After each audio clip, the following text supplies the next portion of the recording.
বলেছেন, নোয়াখালীর যে বিএনপির নেতা বলেছেন বিএনপি ক্ষমতায় গেলে জামাত নিষিদ্ধ। হ্যাঁ, এই বাটপাল রাজাকারের বংশধর এখন শেখ হাসিনা ফালানোর পরে তবু এখন কান চোখ ব্যাক উঠছে না রাজাকার গল।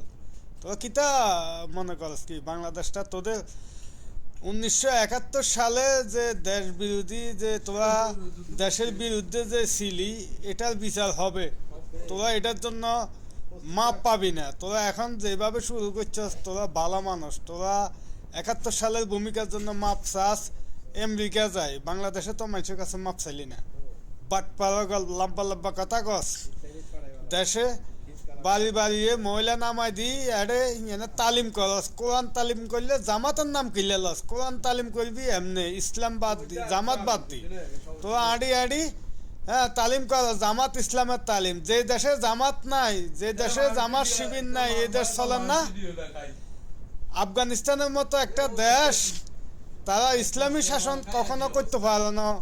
তারপরে সৌদি আরবের মতো ইসলামী একটা দেশ তারা কখনো ইসলামের পক্ষে কথা কইতে পারে না। তোরা বাংলাদেশে জামাত শিবির হই তোরা ইসলাম করিয়ে লাবি, তোরা জামাত ইসলাম ইসলামী দল, সলমুনাই দালাল হেত ইসলামী দল, হেফাজত ইসলামী দল। তা আমরা কোন ইসলাম লোক বসবাস করি?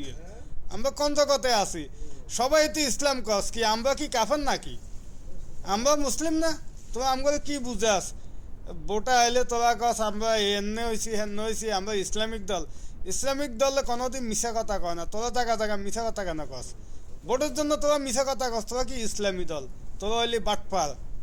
ভালো হয়ে যাগো, এখনো সময় আছে, নির্বাচন হয় না, নির্বাচনে দেখা যাইব তোরা কয় আসন ফাঁস, তার পরবর্তীতে তোগুর লগে খেলা হইব। এখন তোগুর লগে বাই করিও লাভ নাই। তোরা যে লোক 300 আসনে ফাতি দিতে আরস না, সেই লোক এখন সরকার গঠন করিয়ে লাইবি। দেশটা কি এত সহজ? দেশটা এমনি তোদের বাপে আর বাকি বেড়ারা বইব ললিপপ খাইবে না, সেই খেলা ভুলি যাওয়া গই। টেনশন করিও না, শেখ হাসিনা হলাই গেছে তো মনে করছো তো এটার লাই যে আওয়ামী লীগ নাই আমরা সরকার গঠন করিয়ে গেলাম, এগুলা শোধ না মানছে, এটা খেয়াল রাখিও।